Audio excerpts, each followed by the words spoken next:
नमस्कार ओडिशा। आज हूँ फेब्रुआरी मास 7 तारिख शनिवार। आज दिन जाकर गुरुत्वपूर्ण खबर पर आसतु नजर पकाइबा। भिडियो को शेष पर्यंत देखंतु। मात्र किछि समय मध्य जानि परिबे आज दिन संपूर्ण खबर। ता पूर्व चैनल नुआ थिले चैनल को सब्सक्राइब करी पाखरे थे बेल आइकन को ऑन करी रखंतु। परवर्ती खबर प्राक बजेट बैठक रे हेला जरूरी आलोचना। आसंता 20 फेब्रुआरी विधानसभा रे राज्य बजेट उपस्थापन हेबो। या पूर्व ओडिशावासी मध्य राय लोड़िछंती राज्य सरकार। मुख्यमंत्री कहते आम सरकार होछि लोकंक सरकार, आम पाई लोकंक स्वर होछि भगवानक स्वर। तेणु सरकार बजेट प्रस्तुत प्रक्रिया एवं सचिवालय बाहरी लोकंक पाखक जाउछि। जनसाधारण सेमानक बहुमूल्य मतामत आह्वान करी अनुधान और तर्जमा पर बजेट रे स्थानित करा जाउछि। एही सब दृष्टि लोकंक बजेट हेबो बोली मुख्यमंत्री मोहन चरण माझी गुरुवार प्राक बजेट परामर्श सभा अवसर में कहते। लोकसेवा भवन और कन्वेंशन हॉल ठारे आयोजित प्राक बजेट परामर्श सभा बैठक में मुख्यमंत्री विशेषज्ञ नागरिक समाज और विभिन्न क्षेत्र में प्रतिनिधि मानक सहित प्राक बजेट परामर्श आलोचना करछंती। निकटरे आरंभ होइतिबा मुख्यमंत्री कन्या विवाह योजना जनमतरू संग्रह करा जायतिला। परवर्ती खबर गरीब लोकंकु भड़ा घर जगाइबे राज्य सरकार। घर खोजिबा टेंशन हेला दूर, एणिकी सरकार देबे घर। सहरांचल में बसवास करथिबा स्वल्प आयकरी वर्गर लोकंकु सुलभ मूल्य मिलिबो भड़ा घर। विभिन्न जिले में खाली पड़िथिबा राज्य और केंद्र सरकार घर गुड़िक मरामती करी आर्थिक अनग्रसर लोकंकु रहिबा पई भड़ा सूत्र रे प्रदान कराजिबो। प्रधानमंत्री आवास योजना सहर 2.0 अधीन सुलभ भड़ा बासगृह कार्यक्रम आरंभ कराजिबो। एथिपई खाली पड़िथिबा किंबा अव्यवहृत घर चिन्हट करी ताहार विवरणी प्रदान करबा लागि नगर उन्नयन विभाग अतिरिक्त मुख्य सचिव उषा पाढ़ी समस्त विभाग अतिरिक्त मुख्य सचिव प्रमुख सचिव और शासन सचिव को पत्र लिखि जणाइछंती। एथिरे दर्शा जायछि सहरांचल में बास करथुवा गरीब प्रवासी श्रमिक शिल्प कर्मचारी महिला कर्मजीवी मुंड गुंजिया पई स्वल्प मूल्ययुक्त बासगृह आवश्यक करिथांती। परवर्ती खबर प्रेशर नुहे पेशेंस रखी पाठ पढ़ंतु। मुख्यमंत्री प्रति वर्ष फेब्रुआरी मार्च मास आसिले आसी जाए स्कूल कॉलेज रे परीक्षार समय। छात्री मनोबल दृढ़ करने केवल पितामाता शिक्षक शिक्षयित्री नुहंती देशर प्रधानमंत्री श्री नरेंद्र मोदी आरंभ करछंती परीक्षा पे चर्चा कार्यक्रम। काली परिप्रेक्षी में परीक्षा पे चर्चार नवम संस्करण 2026 शिक्षा वर्षर परीक्षार्थी मानक भुवनेश्वर यूनिट 1 स्थित सरकारी उच्च विद्यालय मुख्यमंत्री मोहन चरण माझी प्रधानमंत्री परीक्षा पे चर्चा कार्यक्रम देखिछंती। ए अवसर में मुख्यमंत्री छात्री मानक कथबार्ता होई परीक्षा समय प्रस्तुति और पाठपढ़ा समय प्रस्तुति विषय परामर्श देथिले। प्रेशर नुहे पेशेंस रखी पाठ पढ़िले परीक्षार प्रस्तुति उच्च कोटिर हेबो। परीक्षा समय एही दुईटी जिनस प्रत्येक पिलांक पई लाभदायक हेबो। निजर आत्मविश्वास ही सफलतार प्रमुख चाबिकाठी। आउ आत्मविश्वास आसीଥାଏ सत कहबा द्वारा। यह कही मुख्यमंत्री उपस्थित समस्त छात्रछात्री को आत्मविश्वासर तत्व बुझाइथिले। परवर्ती खबर स्कूल यूनिफॉर्म बंटन नहीं असेपार कड़ा निर्देश। खूब शीघ्र रिपोर्ट दाखल करने को निर्देश। राज्यर सरकारी स्कूल गुड़िक छात्री को मागणा पोशाक बंटन कार्य शेष होइछि कि नहीं से नहीं तुरंत रिपोर्ट दाखल करने को निर्देश दिया जायछि। ओडिशा विद्यालय शिक्षा कार्यक्रम प्राधिकरण पक्षर समस्त जिला शिक्षा अधिकारी तथा जिला प्रकल्प संयोजकों को एने एक जरूरी चिठी लिखा जायछि। असेपा राज्य प्रकल्प निर्देशिका अनन्या दास ए चिठी नंबर 1857 जरिए निर्देश देछन्ति जे समग्र शिक्षा पीएम श्री गंगाधर मेहर शिक्षा मानव वृद्धि योजना एवं मुख्यमंत्री छात्रछात्री परिधान योजना अधीन यूनिफॉर्म बंटन करा जाउछि। प्रथम 10वीं श्रेणी पिलांक पई ए बंटन कार्य 100% शेष होइछि कि नहीं से ने एक कंप्लीशन सर्टिफिकेट दाखल करबा को पड़िबो। परवर्ती खबर कोर्ट को बमा धमक। एककालीन 3 जिला कोर्ट को उड़ाई देबा को धमक। पुरी कोर्ट को बमारे उड़ाई देबा को पुणी धमक आसीछि। पुरी कोर्ट जिला जज को मेल ले एही चेतावनी आसीछि। एने जणा पड़िबा परे पुरी एसपी प्रतीक सिंह बमा निष्क्रियकारी दल पहुंची जांच करुछंती। एककालीन 3 जिला कोर्ट को बमारे उड़ाई देबा को आसिला ईमेल। कटक जिला जज कोर्ट परिसर रे सुरक्षा व्यवस्था कड़ाकड़ी। फुलबाणी कोर्टर कर्मचारी मजिस्ट्रेट और वकिल मध्य भयर वातावरण सृष्टि। पुरी रे संधानी कुकुर और बमा निष्क्रियकारी टीम तलाशी जारी।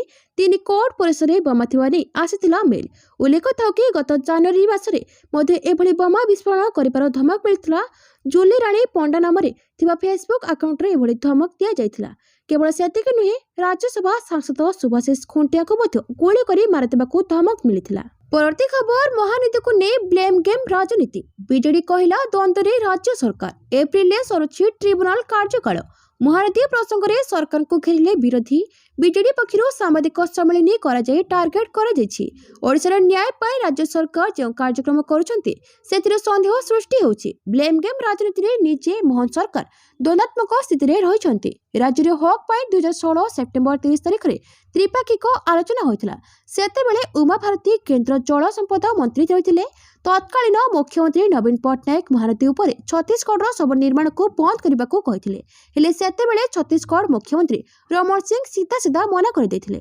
ଏଥିରେ କେନ୍ଦ୍ରମନ୍ତ୍ରୀ ଉମା ଭାରତୀଙ୍କ ହସ୍ତକ୍ଷେପ ଲୋଡ଼ାଯାଇଥିଲା, ମାତ୍ର ସେ ଅକ୍ଷମତା ପ୍ରକାଶ କରିଥିଲେ। ପରବର୍ତ୍ତୀ ଖବର 24ଟି ସ୍ଥାନର ଇଂରାଜୀ ନାମର ସଂଶୋଧନ ପ୍ରସଙ୍ଗ।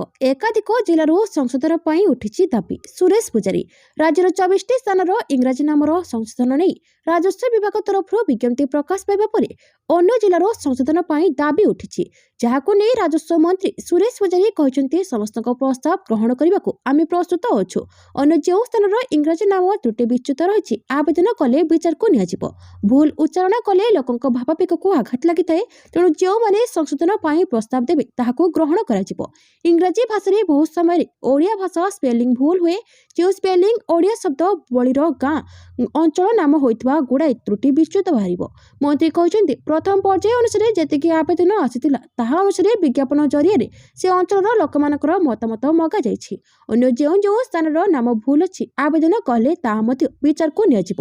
ଓଡ଼ିଆର ନାମ ଏପଟ ସେପଟ ହେବନି, ବରଂ ତାର ଇଂରାଜୀ ନାମର ସଂଶୋଧନ କରାଯିବ। ଅନେକ ସ୍ଥାନର ନାମ ବିଭିନ୍ନ ଆଧାରରେ କରାଯାଇଥାଏ। ପରବର୍ତ୍ତୀ ଖବର ମେଲ୍ ସୋର୍ସ ମିଳିଲେ କାର୍ଯ୍ୟାନୁଷ୍ଠାନ। ଏଜି ବିଭିନ୍ନ କୋର୍ଟକୁ ବୋମା ଧମକକୁ ନେଇ ଏଜି ପୀତାମ୍ବର ଆଚାର୍ଯ୍ୟଙ୍କ ପ୍ରେସମିଟ୍। ଆତଙ୍କିତ ହୁଅନ୍ତୁ ନାହିଁ, କେବଳ ଭୟ ସୃଷ୍ଟି ଏଭଳି ଧମକ ମିଳିଛି। ବିଭିନ୍ନ ସମୟରେ ଆତଙ୍କୀ ଭୟ ସୃଷ୍ଟି ପାଇଁ ଏଭଳି କରନ୍ତି।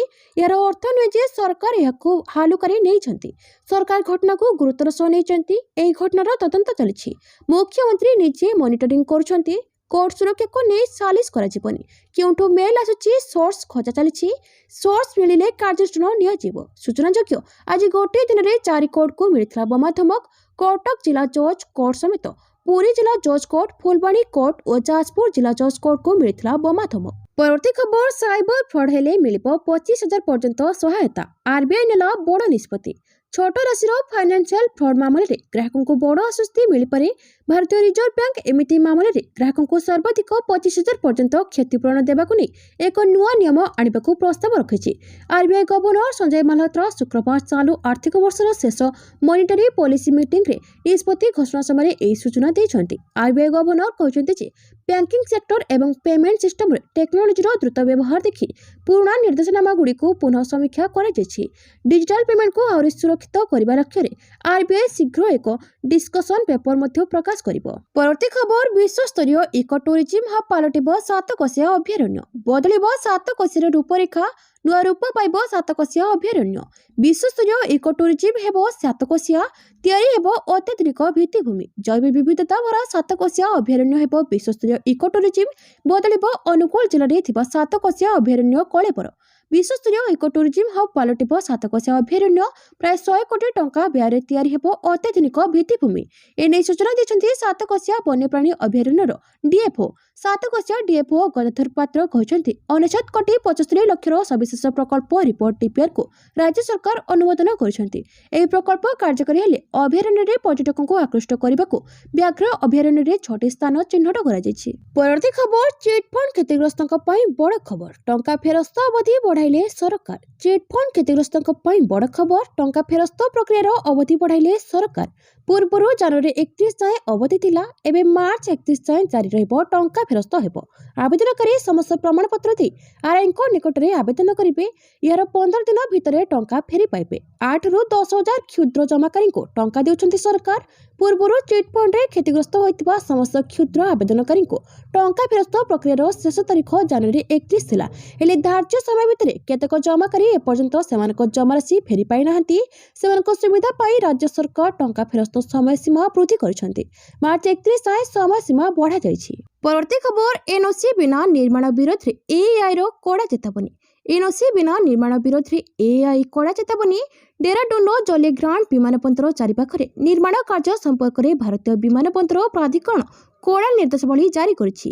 ଏଆଇ ଅନୁଯାୟୀ ବିମାନ ବନ୍ଦରର 20 କିଲୋମିଟର ପରିଧି ମଧ୍ୟରେ ଯେକୌଣସି ନିର୍ମାଣ ପାଇଁ ବାଧ୍ୟତାମୂଳକ ନୋ ଅବଜେକ୍ସନ ସାର୍ଟିଫିକେଟ୍ ଆବଶ୍ୟକ।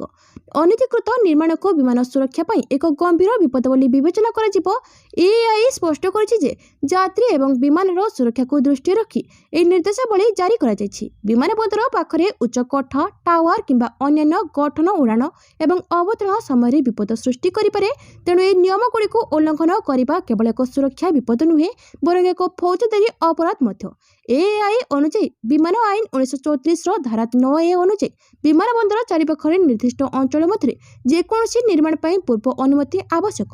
ପରବର୍ତ୍ତୀ ଖବର, ଆଇଏଏସ୍ ସ୍ତରରେ ବଡ଼ ଧରଣର ଅଦଳ ବଦଳ। ରାଜ୍ୟ ସରକାର ଗୁରୁବାର ବରିଷ୍ଠ ଆଇଏଏସ୍ ସ୍ତରରେ ଅଦଳ ବଦଳ କରିଛନ୍ତି। ଉନ୍ନୟନ ଆୟୁକ୍ତ ତଥା ଯୋଜନା ଓ ସଂଯୋଜନା ବିଭାଗ ସଚିବ ଥିବା ଦେଓରଞ୍ଜନ କୁମାର ସିଂ ଇସ୍ପାତ ଓ ଖଣି ବିଭାଗର ଅତିରିକ୍ତ ମୁଖ୍ୟ ସଚିବ ଭାବେ ଦାୟିତ୍ୱ ତୁଲାଇବେ।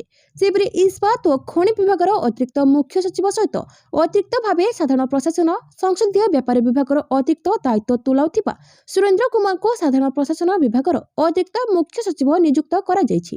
ସେ ସଂସଦୀୟ ବ୍ୟାପାର ବିଭାଗର ଅତିରିକ୍ତ ଦାୟିତ୍ୱ ନିର୍ବାହ କରିବେ। ସାଧାରଣ ପ୍ରଶାସନ ବିଭାଗର ଓଏସଡି ଥିବା ବିଷ୍ଣୁପଦ ସେଠୀଙ୍କୁ ଓଡ଼ିଶା ବନ ଉନ୍ନୟନ ନିଗମ ଅଧ୍ୟକ୍ଷ ନିଯୁକ୍ତ କରାଯାଇଛି। ଏଥିସହ ସେ କେବିକେ ମୁଖ୍ୟ ପ୍ରଶାସକ ଭାବେ ଅତିରିକ୍ତ ଦାୟିତ୍ୱ ତୁଲାଇବେ। ପରବର୍ତ୍ତୀ ଖବର, ସୁପ୍ରିମକୋର୍ଟଙ୍କ ବଡ଼ ରାୟ। ଏଣିକି ପୋଲିସ ମନ ଇଚ୍ଛା କରିପାରିବ ନାହିଁ ଗିରଫ। ଏଣିକି ପୋଲିସ ମନ ଇଚ୍ଛା ଗିରଫ କରିପାରିବ ନାହିଁ। 7 ବର୍ଷରୁ କମ୍ ସଜା ଥିବା ମାମଲାରେ ଗିରଫଦାରୀ ସହଜ ହେବନି। ବିନା କାରଣରେ ଏବଂ ବେଆଇନ ଗିରଫଦାରୀକୁ ରୋକିବା ପାଇଁ ଭାରତର ସୁପ୍ରିମକୋର୍ଟ ଏକ ଐତିହାସିକ ରାୟ ଦେଇଛନ୍ତି। କୋର୍ଟ କହିଛନ୍ତି ଯେ ଯେଉଁ ଅପରାଧ ପାଇଁ 7 ବର୍ଷ କିମ୍ବା ତାଠାରୁ କମ୍ ଜେଲ୍ ଦଣ୍ଡର ପ୍ରାବଧାନ ଅଛି, ସେ କ୍ଷେତ୍ରରେ ଅଭିଯୁକ୍ତଙ୍କୁ ସିଧାସଳଖ ଗିରଫ କରାଯାଇପାରିବ ନାହିଁ। ଏଭଳି କ୍ଷେତ୍ରରେ ଅଭିଯୁକ୍ତଙ୍କୁ ପ୍ରଥମେ ତଦନ୍ତରେ ସହଯୋଗ ପାଇଁ ନୋଟିସ୍ ଦେବା ଏକ ନିୟମ ଏବଂ ଗିରଫ କରିବା କେବଳ ଏକ ବ୍ୟତିକ୍ରମ ହେବା ଉଚିତ। ନୋଟିସ୍ ଦେବା ବାଧ୍ୟତାମୂଳକ। ନୂଆ ଅପରାଧିକ ଆଇନ BNSS 2023ର ଧାରା 35(3) ଅନୁଯାୟୀ କମ୍ ଗୁରୁତର ମାମଲାରେ ପୋଲିସ ପ୍ରଥମେ ଅଭିଯୁକ୍ତଙ୍କୁ ନୋଟିସ୍ ଦେବେ। ଯଦି ଅଭିଯୁକ୍ତ ତଦନ୍ତରେ ସହଯୋଗ କରନ୍ତି ତେବେ ତାଙ୍କୁ ଗିରଫ କରିବା ଆବଶ୍ୟକ ନାହିଁ। ସୁପ୍ରିମକୋର୍ଟ ସ୍ପଷ୍ଟ କରିଛନ୍ତି ଯେ ପୋଲିସ କାହାକୁ କେବଳ ପ୍ରଶ୍ନ ପଚାରିବା ପାଇଁ ଗିରଫ କରିପାରିବେ ନାହିଁ। ଗିରଫଦାରୀ ସେତେବେଳେ କରାଯିବ ଯେତେବେଳେ ଏହା ଅତ୍ୟନ୍ତ ଜରୁରୀ ବା ଅପରିହାର୍ଯ୍ୟ ହେବ। ପରବର୍ତ୍ତୀ ଖବର, 19ରୁ ମ୍ୟାଟ୍ରିକ୍। ବୋର୍ଡ ୱେବସାଇଟ୍ରେ ଆଡମିଟ୍ କାର୍ଡ 3500 ସେଣ୍ଟରରୁ ହେବ ସିଧା ପ୍ରସାରଣ। ଚଳିତ ମାସ 19 ତାରିଖରେ ମ୍ୟାଟ୍ରିକ୍ ପରୀକ୍ଷା 5,46,582 ପରୀକ୍ଷାର୍ଥୀଙ୍କ ଆଡମିଟ୍ କାର୍ଡ ମାଧ୍ୟମିକ ଶିକ୍ଷା ପରିଷଦ ୱେବସାଇଟ୍ରେ ଉପଲବ୍ଧ ହେଉଛି। ବିଦ୍ୟାଳୟ କର୍ତ୍ତୃପକ୍ଷ ଅନଲାଇନ୍ ଆଡମିଟ୍ କାର୍ଡ ଡାଉନଲୋଡ୍ କରି ପରୀକ୍ଷାର୍ଥୀଙ୍କୁ ଦେଇପାରିବେ। ଆଡମିଟ୍ କାର୍ଡରେ ତ୍ରୁଟି ଥିଲେ ପ୍ରଧାନ ଶିକ୍ଷକ ବୋର୍ଡକୁ ଅବଗତ କରାଇ ତାହାର ସଂଶୋଧନ କରିପାରିବେ। ଆଡମିଟ୍ କାର୍ଡର ମୂଳ କପି ରାଜ୍ୟର ସମସ୍ତ ସେଣ୍ଟରରେ ଆସନ୍ତା ସପ୍ତାହରେ ପହଞ୍ଚିଯିବ। ପରୀକ୍ଷା କେନ୍ଦ୍ରରୁ ପ୍ରଧାନ ଶିକ୍ଷକ ଆଡମିଟ୍ କାର୍ଡ ନେଇ ପରୀକ୍ଷାର୍ଥୀଙ୍କୁ ଦେଇପାରିବେ ବୋଲି ବୋର୍ଡ କର୍ତ୍ତୃପକ୍ଷ କହିଛନ୍ତି। ପରୀକ୍ଷାରେ ଅନିୟମିତତା ରୋକିବା ଲାଗି ରାଜ୍ୟରେ 322ଟି ଯାକ ନୋଡାଲ ସେଣ୍ଟର ସମେତ ପରୀକ୍ଷା କେନ୍ଦ୍ର ମିଶି ମୋଟ 3005ଟି କେନ୍ଦ୍ରରେ ପରୀକ୍ଷା ସମୟରେ ସିଧା ପ୍ରସାରଣ କରାଯିବ। କପି ରଖିବା ପାଇଁ 37 ସ୍କ୍ୱାଡ୍ ଗଠନ କରାଯାଇଛି। ଡିଓ ମାନେ 72 ସ୍କ୍ୱାଡ୍ ଗଠନ କରିବେ। ସେହିପରି ଜିଲ୍ଲାପାଳମାନେ ପୃଥକ ସ୍କ୍ୱାଡ୍ ଗଠନ କରିବେ। ସ୍କ୍ୱାଡ୍ ଗଠନ ଏବଂ ପରୀକ୍ଷା କେନ୍ଦ୍ର ସ୍ଥିତି ଜାଣିବା ପାଇଁ ବୋର୍ଡ କର୍ତ୍ତୃପକ୍ଷ 30ଟି ଯାକ ଜିଲ୍ଲାର ଡିଓ ମାନଙ୍କ ସହ ଭର୍ଚୁଆଲରେ ସମୀକ୍ଷା କରିଛନ୍ତି। ପରବର୍ତ୍ତୀ ଖବର, ରେପୋ ରେଟ୍ରେ ଅପରିବର୍ତ୍ତିତ। ରେପୋ ହାର ପରିବର୍ତ୍ତନ କରାଯାଇ ନାହିଁ। ଏହାକୁ 5.25% ରଖାଯାଇଛି। ଏହାର ଅର୍ଥ ହେଉଛି ଋଣ ମହଙ୍ଗା ହେବ ନାହିଁ ଏବଂ ଆପଣଙ୍କର EMI ମଧ୍ୟ ବୃଦ୍ଧି ପାଇବ ନାହିଁ। ଆଜି ମୁଦ୍ରାନୀତି କମିଟି ବୈଠକରେ ନିଆଯାଇଥିବା ନିଷ୍ପତ୍ତି ବିଷୟରେ RBI ଗଭର୍ଣ୍ଣର ସଞ୍ଜୟ ମାଲହୋତ୍ରା ଏହି ସୂଚନା ଦେଇଛନ୍ତି। ରେପୋ ହାର ହେଉଛି ସେହି ହାର ଯେଉଁଥିରେ ବ୍ୟାଙ୍କଗୁଡ଼ିକ RBI ଠାରୁ ଟଙ୍କା ଋଣ ନିଅନ୍ତି। ଯେତେବେଳେ ଏହି ହାର ସ୍ଥିର ରହେ ଆପଣଙ୍କର ଋଣ EMI ମଧ୍ୟ ସ୍ଥିର ରହେ। ଯଦି ଆପଣଙ୍କର ଋଣ ଫ୍ଲୋଟିଂ ହାରରେ ଅଛି ତେବେ ଆପଣଙ୍କର EMI ଅପରିବର୍ତ୍ତିତ ରହିବ। ଯେଉଁମାନେ ଘର କିମ୍ବା ଗାଡ଼ି କିଣିବାକୁ ଚିନ୍ତା କରୁଛନ୍ତି ସେମାନେ ବର୍ତ୍ତମାନର ହାରରେ ଋଣ ପାଇବେ। ବର୍ତ୍ତମାନ ପାଇଁ ଆପଣଙ୍କୁ ହାର ହ୍ରାସ ପାଇଁ ପରବର୍ତ୍ତୀ ପଲିସି ବର୍ଷ ପର୍ଯ୍ୟନ୍ତ ଅପେକ୍ଷା କରିବାକୁ ପଡ଼ିବ। ଗଭର୍ଣ୍ଣର ସଞ୍ଜୟ ମାଲହୋତ୍ରା କହିଥିଲେ ଯେ ମୁଦ୍ରାସ୍ଫୀତି ହ୍ରାସ ପାଉଥିଲେ ମଧ୍ୟ ଶସ୍ୟ ଏବଂ ପନିପରିବା ଭଳି ଖାଦ୍ୟ ସାମଗ୍ରୀର ମୂଲ୍ୟରେ ପରିବର୍ତ୍ତନ ଯୋଗୁଁ ସେ ଏପର୍ଯ୍ୟନ୍ତ କଟକଣାକୁ କୋହଳ କରିପାରିବେ ନାହିଁ। RBIର ଲକ୍ଷ୍ୟ ହେଉଛି ମୁଦ୍ରାସ୍ଫୀତିକୁ 4% ମଧ୍ୟରେ ରଖିବା। ପରବର୍ତ୍ତୀ ଖବର, ମନ ଇଚ୍ଛା ନିଅନ୍ତୁନି ଆଣ୍ଟିବାୟୋଟିକ୍, ନହେଲେ ହେବ ବଡ଼ ସମସ୍ୟା। ଥରେ ଭାବନ୍ତୁ ତ ଆପଣଙ୍କୁ ରୋଗ ହୋଇଛି, ଔଷଧ ଖାଇବା ପରେ ମଧ୍ୟ ରୋଗ ଉପରେ ଏହାର ପ୍ରଭାବ ପଡ଼ୁନାହିଁ। ଆଜିର ଦୁନିଆରେ ଏହା ସବୁଠାରୁ ବଡ଼ ସମସ୍ୟା ଭାବେ ଉଭା ହେବାରେ ଲାଗିଛି। ଏବେକାର ବ୍ୟସ୍ତବହୁଳ ଜୀବନରେ ବହୁ ସ୍ୱାସ୍ଥ୍ୟଜନିତ ସମସ୍ୟା ତୀବ୍ର ଭାବେ ବଢ଼ିବାରେ ଲାଗିଛି, ଯାହାକୁ ଆଣ୍ଟିବାୟୋଟିକ୍ ରେଜିଷ୍ଟାନ୍ସ କୁହାଯାଉଛି। ସହଜରେ କହିବାକୁ ଗଲେ ଆଣ୍ଟିବାୟୋଟିକ୍ ରେଜିଷ୍ଟାନ୍ସ ହେଉଛି ଯେତେବେଳେ ବ୍ୟାକ୍ଟେରିଆ ଉପରେ ଆଣ୍ଟିବାୟୋଟିକ୍ ଔଷଧର प्रभाव कम होता है किंबा प्रभावहीन होता है। यह स्थिति खूब क्षतिकारक कारण यह समय रे सामान्य रोगर मध्य चिकित्सा करने कष्टकर हो पड़े। अवश्य चिंता करंतुनी। इंटरनल मेडिसिन रो सीनियर डाक्टर श्रेया श्रीवास्तव मतरे नियमित जीवन में केतेक अभ्यास परिवर्तन करने द्वारा यह समस्या को कम करमती केतोटी अभ्यास रही जहाँ विशेष ध्यान देवा जरूरी। जेपरिक प्रथमतः कौन रोग हेले डाक्तर परामर्श क्रमे औषध नेबा उचित। बिना परामर्श आंटीबायोटिक आदौ नियंतुनी। यह शरीर पर क्षतिकारक हो पारे। डाक्तर रोग विषय जानिबा परे ही औषध देइथांती। परवर्ती खबर पीसीबी को अनुरोध कला श्रीलंका। मैच वर्जन निष्पत्तिर कराजाऊ पुनर्विचार। 2020 विश्वकप रे भारत विपक्ष मैच खेलिबो नाही बोली पाकिस्तान धमक परे केवल आईसीसी नुहे श्रीलंका क्रिकेट बोर्ड मध्य ओडरे पड़ी जाइछि। एई मैच रद्द हेले बोर्ड विपुल क्षति होइबार आशंका रहिछि। केवल श्रीलंका बोर्ड नुहे सामग्रिक भावे श्रीलंकार पर्यटन शिल्प भी क्षतिग्रस्त होइबार आशंका रहिछि। एई कारणरू श्रीलंका बोर्ड पक्षरु पाकिस्तान क्रिकेट बोर्ड को एक पत्र लिखि निज निष्पत्तिर पुनर्विचार करबाकू अनुरोध करा जाइछि। श्रीलंका बोर्ड पक्षरु पीसीबी को लेखा दैथिबा पत्रटे कुहा जाइछि जे फेब्रुआरी 15 रे हेबाकू थिबा भारत और पाकिस्तान मुकाबला पई सब प्रस्तुति शेष होइछि। एथिबाई टिकेट बिक्री शेष होइछि। लॉजिस्टिक्स और सुरक्षा बंदोबस्त शेष होइछि। टिकेट बिक्री शेष होइछि ओ एहाकु नै लोकंक मध्यरे अद्भुतपूर्व उत्साह रहिछि। पर्यटक माने होटल बुकिंग करि सारछंती। ए परिस्थिति रे मैच रद्द हेले ताहार व्यापक आर्थिक लॉजिस्टिक्स संपर्कित समस्या सृष्टि हेबा सह बोर्डर सुनाम रे भी आंच आसीबो। परवर्ती खबर होली अवसरे यात्रीक सुगम परिवहन पई रेकर्ड संख्यक स्वतंत्र ट्रेन।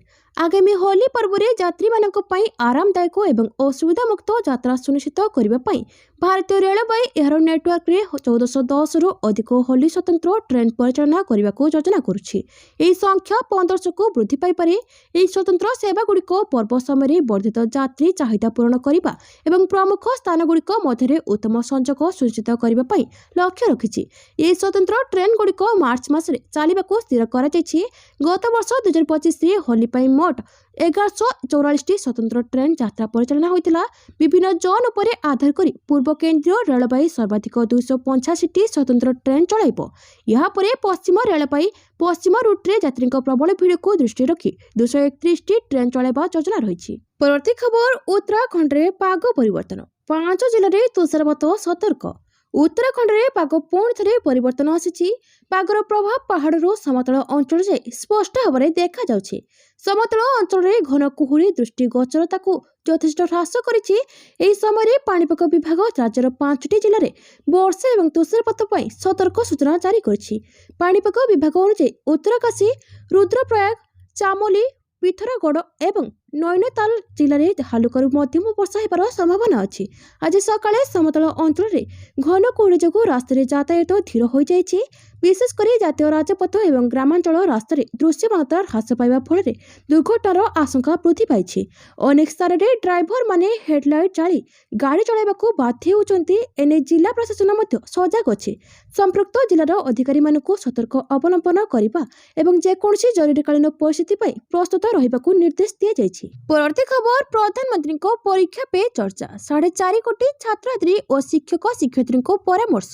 प्रधानमंत्री नरेंद्र मोदी शुक्रवार परीक्षा पे चर्चार नवम संस्करण में देशर कोटी कोटी छात्रछात्री को व्यक्तिगत विकास, दक्षता वृद्धि, चापमुक्त शिक्षा ग्रहण, वैश्विक ज्ञानर उपयोग तथा राष्ट्र गठन दिगरे कार्य करने को परामर्श देइछन्ति। बोर्ड परीक्षा आरंभ होगा पूर्व प्रधानमंत्री काली देशर 4.50 कोटी अधिक छात्रछात्री, अभिभावक तथा शिक्षक शिक्षयित्री सहित परीक्षा पे चर्चा 2026 करथिले। प्रधानमंत्री सहित यह वार्षिक कार्यक्रम शुक्रवार सकाळ 10:15 आरंभ होइतिला। चलित वर्ष गुजरातर देवमोगरा, तमिलनाडुर कोयम्बटूर, छत्तीसगढ़ रायपुर, आसाम गुवाहाटी छात्रछात्री को नहीं दिल्लीर 7 लोक कल्याण मार्ग स्थित प्रधानमंत्री सरकारी बासभवन में आलोचना अधिवेशन अनुष्ठित होइतिला। प्रधानमंत्री मोदी शिक्षागत सफलता अंतर्निहित विकास एवं आत्म सचेतनता उपरे गुरुत्वारोप करथिले। प्रधानमंत्री छात्रछात्री मानकू कहिथिले, तुमे माने प्रथमे निज मन को विकसित कर, तापरे तुमर अंतर्निहित स्वभाव सहित संजोग कर एवं तापरे तुमे जो विषय पढ़ा चाहूच ताहा बाछ, सेबे जाई तुमे सफलता पाइब। परीक्षा पे चर्चार नवम संस्करण परवर्ती एपिसोड फेब्रुआरी 9 तारिख सकाळ 10 मुक्ति लाभ करिबो। परवर्ती खबर अमेरिकीय अर्थनीतिज्ञ बड़ भविष्यवाणी। शेष हेब अमेरिकार राजनीति, डॉलर स्थान नेब सुना। सारा विश्व में वर्तमान विभिन्न घटना को नहीं उत्तेजना जारी रही। एथिरे सबुठारु बड़ प्रसंग टारिफ युद्ध। एथिजोगु एबे विश्व अर्थनीति चापरे प्रसिद्ध अमेरिकीय अर्थनीतिज्ञ पीटर स्किफ एक बड़ आर्थिक संकट विषय चेतावनी देछन्ते। से कहछन्ते विश्व वर्तमान एक बड़ आर्थिक संकट आड़क गति करुछि, जहाँ 2008 मांदावस्था तुलन में बहुगुण अधिक। पीटर को भविष्यवाणी अनुसार डॉलर भूषुणा जाउछि। डॉलर स्थान नेब सोना, कारण विश्वर केंद्रीय बैंकगुड़िक डॉलर उपरे सेमानकर निर्भरशीलता को ह्रास करुछन्ति। सेमाने सेमानक सोना भंडार वृद्धि करुछन्ति। पीटर को यह वक्तव्य एपरि एक समय आसी जेतेबेले विश्व बजार सोना एवं रूपा मूल्य में उल्लेखनीय परिवर्तन घटुछि। 2025 में सोना मूल्य 75% एवं रूपा मूल्य 66% वृद्धि पाइछि। पीटर को कहवा अनुसार आसुथिबा संकट 2008 ठारू भिन्न हेबो, जहाँ अमेरिका उपरे केंद्रित हेबो। 2008 रो संकट सारा विश्व में व्यापी थिला, किंतु ए संकट युक्तराष्ट्र मध्य केंद्रित हेबो। परवर्ती खबर बिहार निर्वाचन को बातिल करबा प्रसंग। जनसुराज को सुप्रीम कोर्ट को परामर्श। प्रशांत किशोर को जनसुराज पार्टी द्वारा दायर होइतिबा आवेदन ग्रहण करने को शुक्रवार सुप्रीम कोर्ट मना कर दी। प्रशांत किशोर को नेतृत्वाधीन जनसुराज पार्टी 2025 विधानसभा निर्वाचन को बातिल करने को सुप्रीम कोर्ट को द्वारस्थ होते। आदर्श आचरण विधि लागू होगा पर महिला भोटर को 10,000 टंका सीधासलख नगद हस्तांतर समेत व्यापक निर्वाचनी अनियमितता होइतिबा दल अभियोग करथिला। तेबे बिहार विधानसभा निर्वाचन को रद्द करने जनसुराज पार्टी सुप्रीम कोर्ट रे करथिबा आवेदन खारज हो जाइछि। सुप्रीम कोर्ट प्रधान विचारपति जस्टिस सूर्यकांत और जस्टिस जयमाल्य बागची को नहीं गठित खंडपीठ निर्वाचन फलाफल बातिल करने एवं नुआ करी मतदान करने को निर्देश देवाई होइतिबा अनुरोध उपरे कौनसी निर्देश देवाको मना कर दैछन्ति। प्रधान विचारपति सूर्यकांत जनसुराज पार्टी को तीव्र भर्सना करी कहछन्ति जे तुमको जनता प्रत्याख्यान करदेले तुमे चर्चा रहिबाको अदालत चली आसिल, यह ठीक कथा नुहे। परवर्ती खबर ऑस्ट्रेलिया को धक्का। विश्वकप बाद पड़े हेजेलवुड। दिनक पर 2020 विश्वकप आरंभ होगा जाउथा बेले ऑस्ट्रेलिया दल को एक शक्त धक्का लगी। पैट कमिन्स को अनुपस्थित दलर द्रुत बोलिंग भार संभाळा थिबा जॉस हेजेलवुड आहतजनित कारण समग्र प्रतियोगितार बाद पड़ते। जंघरे जंत्रणा कारण विगत किछि सप्ताह है हेजेलवुड पड़ियारू दूरे रही। तेबे से विश्वकप सुपर 8 पूर्व से सुस्थ होइछि बोली दल आशा करी तांको शामिल करा जायतिला, किंतु से सुपर 8 सुधा फिट हेबा नै संदेह देखा जातिबारु तांको दलरू बाद दिया जायछि। ऑस्ट्रेलिया दलर प्रशिक्षक टोनी डोडोमाइट कहते जे हेजेलवुड सुपर 8 पूर्व सुस्थ होइजिबा नै दल परिचालना आशावादी थिला। परवर्ती खबर महिला को बाध्य करा जाय परिबो नाही। नाबालिका को 30 सप्ताह गर्भपात पई अनुमति देले सुप्रीम कोर्ट। महिला को प्रजनन स्वाधीनता को गुरुत्व दे माननीय सुप्रीम कोर्ट शुक्रवार एक बड़ निष्पत्ति सुनाइछन्ति। जने युवती को तांको इच्छा विरोधी मातृत्व ग्रहण करबा पई कोर्ट बाध्य करि परिबे नाही बोली स्पष्ट करछन्ति शीर्ष अदालत। यह सहित 30 सप्ताह गर्भपात पई युवती को अनुमति मिलिछि। जस्टिस पीवी नागरत्न को नेतृत्व में गठित एक बेंच बॉम्बे हाईकोर्ट को पूर्व निष्पत्ति को रद्द कर दैछन्ति। बॉम्बे हाईकोर्ट पूर्व गर्भपात पई मना करथिले एवं युवती को संतान जन्म करी पोष्य संतान भावे अन्य को देई देबाको परामर्श देथिले। परवर्ती खबर 50% विमान रे बारंबार खराब हेबा परि त्रुटि। एयर इंडिया और इंडिगो एयरलाइंस तालिका शीर्ष में। भारत में दिन को दिन विमान दुर्घटना बढ़ुवा बेले एथिपाई यांत्रिक त्रुटि समस्या मुख्यतः दायी होता है। गुरुवार लोकसभा रखा तथ्य अनुसार ऑडिट होता 50% विमान में बारंबार खराब होगा परी त्रुटि देखा मिलुवा कहुई। एयर इंडिया ग्रुप और इंडिगो यह तालिकार शीर्ष में रही। सरकार कहते गत वर्ष जनवरी में एपर्यंत बारंबार यांत्रिक त्रुटि नहीं 6टी तालिकाभुक्त एयरलाइंस 754 विमान समीक्षा करा। 377 विमान में बारंबार खराब होगा परी यांत्रिक त्रुटि देखा मिलता। इंडिगो एयरलाइंस रे सर्वाधिक विमान समीक्षा करा। फेब्रुआरी 3 तारिख पर्यंत 405 इंडिगो विमान समीक्षा करा बेले सेथिरो 148 बारंबार खराब होगा परी त्रुटि देखा मिलता बोली बेसामरिक विमान चलाचल राष्ट्रमंत्री मुरलीधर मोहोल गृह को लिखित जवाब रे जणाइथिले। परवर्ती खबर अमेरिका निज नागरिकों पर जारी कला जरूरी चेतावनी। वाशिंगटन एवं तेहरान मध्य उत्तेजना वृद्धि पाई। उत्तेजना मध्य अमेरिका निज नागरिकों पर जारी करिछि जरूरी चेतावनी। ଆମେରିକା ଇରାନରେ ରହୁଥିବା ନିଜର ନାଗରିକଙ୍କୁ ତୁରନ୍ତ ପଶ୍ଚିମ ଏସୀୟ ଦେଶ ଛାଡ଼ିବାକୁ ଚେତାବନୀ ଦେଇଛି। ଇରାନରେ ଥିବା ଭର୍ଚୁଆଲ ଆମେରିକୀୟ ଦୂତାବାସ ଦ୍ୱାରା ଜାରି କରାଯାଇଥିବା ପରାମର୍ଶରେ ଆମେରିକୀୟ ନାଗରିକମାନଙ୍କୁ ଏପରି ଏକ ଯୋଜନା ବିକଶିତ କରିବାକୁ ଅନୁରୋଧ କରାଯାଇଛି, ଯାହା ଆମେରିକୀୟ ସରକାରୀ ସହାୟତା ଉପରେ ନିର୍ଭର କରିବ ନାହିଁ, କାରଣ ଦେଶ ସାରା ଅଶାନ୍ତି ଏବଂ ଯାତ୍ରା ବାଧା ସୃଷ୍ଟି ହେଉଛି। ଆମେରିକାର ପରାମର୍ଶଦାତା ଆମେରିକୀୟମାନଙ୍କୁ ତୁରନ୍ତ ଇରାନ ଛାଡ଼ିବାକୁ ଅନୁରୋଧ କରିଛି, ଯାହା ଆମେରିକୀୟ ସରକାରଙ୍କ ସହାୟତା ଉପରେ ନିର୍ଭର କରେ ନାହିଁ। ଏଥିରେ କୁହାଯାଇଛି ଯେ ଆମେରିକୀୟ ନାଗରିକମାନେ ଇଣ୍ଟରନେଟ୍ ବିଭ୍ରାଟର ସମ୍ମୁଖୀନ ହେଉଛନ୍ତି, ସେଥିପାଇଁ ସେମାନେ ଯୋଗାଯୋଗର ବିକଳ୍ପ ଉପାୟ ପାଇଁ ଯୋଜନା କରିବା ଉଚିତ ଏବଂ ଯଦି ସମ୍ଭବ ତେବେ ସ୍ଥଳପଥରେ ଆର୍ମେନିଆ କିମ୍ବା ତୁର୍କୀ ଦେଇ ଇରାନ ଛାଡ଼ିବା ବିଷୟରେ ବିଚାର କରିବା ଉଚିତ। ପରାମର୍ଶଦାତାରେ କୁହାଯାଇଛି ଯେ ବିନା ଚେତାବନୀରେ ବିମାନ ବାତିଲ ଏବଂ ବାଧା ସୃଷ୍ଟି ହୋଇପାରେ। ଅପଡେଟ୍ ପାଇଁ ସିଧାସଳଖ ଆପଣଙ୍କ ଏୟାରଲାଇନ୍ ସହିତ ଯୋଗାଯୋଗ କରନ୍ତୁ। ପରବର୍ତ୍ତୀ ଖବର, ଭାରତ ଆମେରିକା ବାଣିଜ୍ୟ ଚୁକ୍ତି ଚୂଡ଼ାନ୍ତ ପର୍ଯ୍ୟାୟରେ। ଜୟଶଙ୍କର, ଭାରତ ଓ ଆମେରିକା ମଧ୍ୟରେ ବାଣିଜ୍ୟ ଚୁକ୍ତି ଚୂଡ଼ାନ୍ତ ପର୍ଯ୍ୟାୟରେ ପହଞ୍ଚିଥିବା ବେଳେ ଏହାଦ୍ୱାରା ଦୁଇ ଦେଶ ମଧ୍ୟରେ ଦ୍ୱିପାକ୍ଷିକ ସମ୍ପର୍କରେ ଏକ ନୂତନ ପର୍ଯ୍ୟାୟ ଦେଖିବାକୁ ମିଳିବ ବୋଲି ବୈଦେଶିକ ମନ୍ତ୍ରୀ ଏସ୍ ଜୟଶଙ୍କର କହିଛନ୍ତି। ଗୁରୁବାର ଜୟଶଙ୍କରଙ୍କ ଆମେରିକା ଗସ୍ତର ଶେଷ ଦିନ ଥିଲା। ଭାରତୀୟ ସାମଗ୍ରୀ ଉପରେ ଆମେରିକା ଏହାର ଶୁଳ୍କ ହ୍ରାସ କରିବାକୁ ଦୁଇ ଦେଶ ବୁଝାମଣା କରିଥିବା ଜୟଶଙ୍କର ଘୋଷଣା କରିଛନ୍ତି। ଜୟଶଙ୍କର ଏକ ଗୁରୁତ୍ୱପୂର୍ଣ୍ଣ ଖଣିଜ ମନ୍ତ୍ରୀସ୍ତରୀୟ ବୈଠକ ପାଇଁ ଆମେରିକାରେ ଯାଇଥିବା ବେଳେ ଆମେରିକାର ଅର୍ଥମନ୍ତ୍ରୀ ସ୍କଟ୍ ବେସେଣ୍ଟ ଏବଂ ବିଦେଶ ମନ୍ତ୍ରୀ ମାର୍କୋ ରୁବିଓଙ୍କ ସହ ବାଣିଜ୍ୟ ଏବଂ ଅର୍ଥନୈତିକ ସହଯୋଗ ବିଷୟରେ ଆଲୋଚନା କରିଥିଲେ। ଜୟଶଙ୍କର କହିଛନ୍ତି ଯେ ବାଣିଜ୍ୟ ମନ୍ତ୍ରୀ ପୀୟୂଷ ଗୋୟଲ ଏହି ବାଣିଜ୍ୟ ଚୁକ୍ତି ସମ୍ପର୍କରେ ବୁଝୁଛନ୍ତି, ତେଣୁ ଏହାର ସମୟସୀମା ସମ୍ପର୍କରେ ତାଙ୍କ ପାଖରେ ତଥ୍ୟ ନାହିଁ। ପରବର୍ତ୍ତୀ ଖବର, 3 ନକ୍ସଲ ନିପାତ। ମହାରାଷ୍ଟ୍ର ଗଡ଼ଚିରୋଲିରେ ସୁରକ୍ଷାକର୍ମୀଙ୍କ ଏନକାଉଣ୍ଟରରେ 3 ନକ୍ସଲ ନିପାତ। ଘଟଣାସ୍ଥଳରୁ AK-47 SLR ସହ 3 ନକ୍ସଲଙ୍କ ମୃତଦେହ ଉଦ୍ଧାର କରାଯାଇଛି। ଗୁଳି ବିନିମୟ ବେଳେ ଜଣେ ଯବାନ ଶହୀଦ ଓ ଆଉ ଜଣେ ଗୁରୁତର ହୋଇଥିବା ସୂଚନା ମିଳିଛି। ସୂଚନା ଅନୁସାରେ ଗୁରୁବାର ଦିନ ଭାମରାଗଡ଼ ତହସିଲର ଗଡ଼ଚିରୋଲି ନାରାୟଣପୁର ସୀମାରେ ଅବସ୍ଥିତ ଫରୱାଡ଼ା ଜଙ୍ଗଲ ଅଞ୍ଚଳ ଭିତରେ ଏହି ଗୁଳି ବିନିମୟ ହୋଇଥିଲା। ଏହି ଗୁଳି ବିନିମୟ ସମୟରେ ଜଣେ ଯବାନ ଶହୀଦ ହୋଇଥିବା ବେଳେ ଆଉ ଜଣେ ଗୁରୁତର ଆହତ ହୋଇଥିଲେ। ଆଜି ସକାଳେ ସେହି ଅଞ୍ଚଳରେ ଏକ ସର୍ଚ୍ଚ ଅପରେସନ ଆରମ୍ଭ ହୋଇଥିଲା। ଏହି ସମୟରେ ସୁରକ୍ଷାକର୍ମୀମାନେ ଜଙ୍ଗଲରୁ 3ଟି ମୃତଦେହ ଉଦ୍ଧାର କରିଛନ୍ତି। ମୃତ ନକ୍ସଲଙ୍କ ପରିଚୟ ଏପର୍ଯ୍ୟନ୍ତ ନିଶ୍ଚିତ ହୋଇନାହିଁ। ପରବର୍ତ୍ତୀ ଖବର, ବ୍ୟକ୍ତିଗତ ଜୀବନର ଦୁଃଖ ଭାଙ୍ଗି ପାରିଲାନି ସ୍ମୃତିଙ୍କ ଆତ୍ମବିଶ୍ୱାସ। ମଣିଷର ଜୀବନରେ ଅନେକ ଝଡ଼ଝଞ୍ଜା ବାଧାବିଘ୍ନ ଆସେ, କିନ୍ତୁ ସବୁ ପ୍ରତିବନ୍ଧକକୁ ଡେଇଁ ଉପରକୁ ଉଠିବାକୁ ସଫଳତା କୁହାଯାଏ। ଏହାକୁ ପ୍ରମାଣିତ କରିଛନ୍ତି ଭାରତୀୟ ମହିଳା କ୍ରିକେଟ ଖେଳାଳି ସ୍ମୃତି ମାନ୍ଧାନା।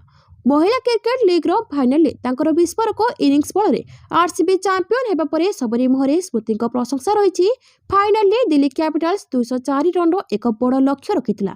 RCB ପକ୍ଷରୁ ସ୍ମୃତି ଓ ଗ୍ରେସ୍ ହ୍ୟାରିସ୍ ବ୍ୟାଟିଂ ଆରମ୍ଭ କରିଥିଲେ, କିନ୍ତୁ ହ୍ୟାରିସ୍ ମାତ୍ର 9 ରନ୍ କରି ଆଉଟ୍ ହେବା ପରେ ଦଳ ଉପରେ ଚାପ ବଢ଼ିଯାଇଥିଲା। କିନ୍ତୁ ସ୍ମୃତି ଓ ଜର୍ଜିଆ ଭଲ୍ ଏହି ଚାପରେ ଦବି ନ ଯାଇ ଖେଳିଥିଲେ ଓ ମାତ୍ର 92ଟି ବଲ୍ରୁ 165 ରନ୍ର ଭାଗିଦାରୀ କରି ଏକ ଅସମ୍ଭବ ମନେ ହେଉଥିବା ମ୍ୟାଚ୍କୁ ଦିଲ୍ଲୀ ହାତରୁ ଛଡ଼ାଇ ଆଣିଥିଲେ।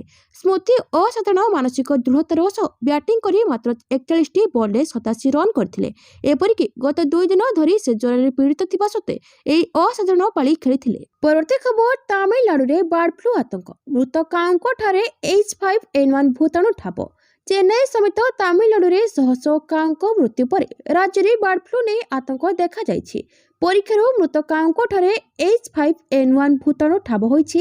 ସ୍ୱାସ୍ଥ୍ୟ କର୍ତ୍ତୃପକ୍ଷ ବାର୍ଡ ଫ୍ଲୁ ପ୍ରକୋପ ନିୟନ୍ତ୍ରଣ କରିବା ପାଇଁ ଶୀଘ୍ର ପଦକ୍ଷେପ ନେଉଥିବା ବେଳେ ଜନସାଧାରଣଙ୍କ ପାଇଁ ପରାମର୍ଶ ଜାରି କରାଯାଇଛି। ଅଧିକ ସଂକ୍ରମଣ ରୋକିବା ପାଇଁ ଜୈବ ସୁରକ୍ଷା ପ୍ରୋଟୋକଲ ଅନୁଯାୟୀ ସମସ୍ତ କାଉ ଏବଂ କୁକୁଡ଼ାଙ୍କ ମୃତଦେହକୁ ଜାଳି ଦେବାକୁ କିମ୍ବା ଗଭୀର ଗାତ କରି ପୋତିବାକୁ କର୍ତ୍ତୃପକ୍ଷ ନିର୍ଦ୍ଦେଶ ଦେଇଛନ୍ତି। କେନ୍ଦ୍ର ସରକାର ତାମିଲନାଡୁ ସରକାରଙ୍କୁ ବନ୍ୟ ପକ୍ଷୀ, ଗୃହପାଳିତ କୁକୁଡ଼ା ଏବଂ ମଣିଷଙ୍କ ମଧ୍ୟରେ ଏହା ଯେପରି ନ ବ୍ୟାପେ ଏହାକୁ ରୋକିବା ପାଇଁ ନିରୀକ୍ଷଣ, ଜୈବ ସୁରକ୍ଷା ଏବଂ ରୋଗ ନିୟନ୍ତ୍ରଣ ପଦକ୍ଷେପକୁ ତୀବ୍ର କରିବାକୁ କହିଛନ୍ତି। ପରବର୍ତ୍ତୀ ଖବର, ଯୋଗୀ ସରକାରଙ୍କ ନୂଆ ନିୟମ। ଜମି ପଞ୍ଜୀକରଣ ପ୍ୟାନ୍ କାର୍ଡ ବାଧ୍ୟତାମୂଳକ। ଉତ୍ତରପ୍ରଦେଶରେ ଘର, ଦୋକାନ କିମ୍ବା ଜମି ପଞ୍ଜୀକରଣ ପୂର୍ବ ଅପେକ୍ଷା ବର୍ତ୍ତମାନ କଠୋର ହୋଇଯାଇଛି। ଆର୍ଥିକ ଅପରାଧ ରୋକିବା ଏବଂ ଜାତୀୟ ସୁରକ୍ଷାକୁ ପ୍ରାଥମିକତା ଦେଇ ପାନ୍କୁ ସମ୍ପତ୍ତି କାରବାର ସହିତ ସଂଯୋଗ କରିବା ପାଇଁ ଉତ୍ତରପ୍ରଦେଶର ଯୋଗୀ ସରକାର ଏହି ନିର୍ଦ୍ଦେଶ ଜାରି କରିଛନ୍ତି। ପଞ୍ଜୀକରଣ ମହାନିରୀକ୍ଷକ ନେହା ଶର୍ମା ଏହି ସମ୍ପର୍କରେ ରାଜ୍ୟର ସମସ୍ତ ବିଭାଗୀୟ ଅଧିକାରୀଙ୍କୁ କଠୋର ନିର୍ଦ୍ଦେଶ ଜାରି କରିଛନ୍ତି।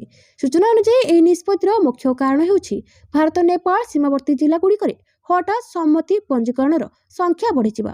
ସୀମାବର୍ତ୍ତୀ ଅଞ୍ଚଳଗୁଡ଼ିକରେ ସମ୍ପତ୍ତି କାରବାରରେ ବ୍ୟାପକ ଆର୍ଥିକ ଅନିୟମିତତା ସମ୍ପର୍କରେ ଏକ ସରକାରୀ ତଦନ୍ତରୁ ପ୍ରକାଶ ପାଇଛି। ଜାତୀୟ ସୁରକ୍ଷାକୁ ଦୃଷ୍ଟିରେ ରଖି ରାଜ୍ୟରେ କୌଣସି ପଞ୍ଜୀକରଣ ପ୍ୟାନ୍ କାର୍ଡ ବିନା କରିହେବ ନାହିଁ ବୋଲି ସରକାର ନିଷ୍ପତ୍ତି ନେଇଛନ୍ତି। ପରବର୍ତ୍ତୀ ଖବର, ଇସଲାମାବାଦରେ ଶିଆ ମସଜିଦରେ ଆତ୍ମଘାତୀ ବିସ୍ଫୋରଣ, 15 ମୃତ। ପାକିସ୍ତାନ ରାଜଧାନୀ ଇସଲାମାବାଦର ଏକ ଶିଆ ମସଜିଦ ଭିତରେ ଆତ୍ମଘାତୀ ବିସ୍ଫୋରଣ ଘଟି 15 ଜଣଙ୍କର ମୃତ୍ୟୁ ଘଟିଥିବା ବେଳେ ଅନେକ ଆହତ ହୋଇଛନ୍ତି। ସହରର ସେହେଜାଦ ଟାଉନ ଅଞ୍ଚଳରେ ଅବସ୍ଥିତ ତର୍ଲାଇ ଇମାମ ବର୍ଗାରେ ଏହି ବିସ୍ଫୋରଣ ଘଟିଛି। ମୁଖ୍ୟ ଫାଟକରେ ବିସ୍ଫୋରଣ ଘଟାଇଥିଲେ। ପାକିସ୍ତାନୀ ଗଣମାଧ୍ୟମର ରିପୋର୍ଟ ଅନୁଯାୟୀ ଅପରାହ୍ନରେ ଜଣେ ଆତ୍ମଘାତୀ ବିସ୍ଫୋରଣକାରୀ ଶିଆ ଉପାସନା ଅଞ୍ଚଳରେ ମୁଖ୍ୟ ଫାଟକରେ ବିସ୍ଫୋରଣ ଘଟାଇଥିଲେ।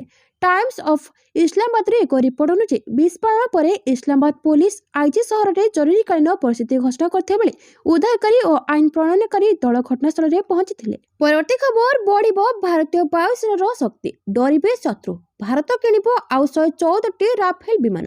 ଫ୍ରାନ୍ସ ରାଷ୍ଟ୍ରପତି ଇମାନୁଏଲ ମାକ୍ରନ୍ ଫେବ୍ରୁଆରୀ ତୃତୀୟ ସପ୍ତାହରେ ଭାରତ ଗସ୍ତରେ ଆସୁଛନ୍ତି। ସେ ଫେବ୍ରୁଆରୀ 18 ତାରିଖରେ ନୂଆଦିଲ୍ଲୀରେ ହେବାକୁ ଥିବା ଏଆଇ ସମ୍ମିଳନୀରେ ଯୋଗଦେବେ ବୋଲି ଆଶା କରାଯାଉଛି। ଫ୍ରାନ୍ସ ରାଷ୍ଟ୍ରପତିଙ୍କ ଗସ୍ତ ପାଇଁ ପ୍ରସ୍ତୁତି ଆରମ୍ଭ ହୋଇଯାଇଛି।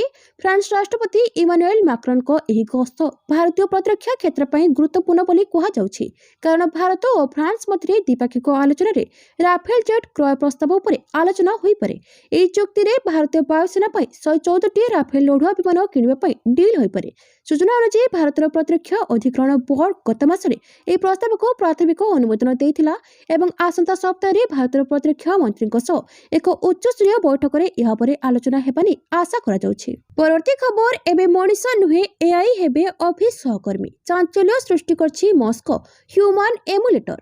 Elon Musk AI company XAI ଏକ ବିପ୍ଳବୀ ପ୍ରକଳ୍ପ ଉପରେ କାମ କରୁଛି, ଯାହା ବର୍ତ୍ତମାନର ଅଫିସ କଲଚରକୁ ସମ୍ପୂର୍ଣ୍ଣ ବଦଳାଇ ଦେବ। ପୂର୍ବତନ ଏଆଇ ଇଞ୍ଜିନିୟର ସୁଲେମାନ ଘୋରୀଙ୍କ ଏକ ପଡକାଷ୍ଟ ଭାଇରାଲ ହେଉଛି, ଯେଉଁଥିରେ ସେ ଏଲନ୍ ମସ୍କ ଏଆଇ କମ୍ପାନୀର ଏକ ପ୍ରୋଜେକ୍ଟ ବିଷୟରେ ବର୍ଣ୍ଣନା କରିଛନ୍ତି। ଘୋରୀ କହିଛନ୍ତି ଯେ XAI ଏକ ହ୍ୟୁମାନ ଏମୁଲେଟର ଉପରେ କାମ କରୁଛି। ଜଣେ ଲୋକଙ୍କୁ ଯେପରି କାମ ଆସାଇନ କରାଯାଏ, ଠିକ୍ ସେହିଭଳି ତାକୁ ମଧ୍ୟ କାମ ଦିଆଯାଏ। କିନ୍ତୁ କିଛି ଦିନ ପରେ ସେ ଜାଣିପାରିଲେ ଯେ ସିଏ ଜଣେ ମଣିଷ ନୁହେଁ ବରଂ ଏଆଇ। ଏଗୁଡ଼ିକ ହେଉଛି ଡିଜିଟାଲ ଏମୁଲେଟର, ଯାହା ମଣିଷ ପରି କମ୍ପ୍ୟୁଟର କିବୋର୍ଡ ଏବଂ ମାଉସ ବ୍ୟବହାର କରନ୍ତି। ସେମାନେ ମଣିଷ ପରି ଯେକୌଣସି ସଫ୍ଟୱେୟାରରେ କାମ କରିପାରିବେ।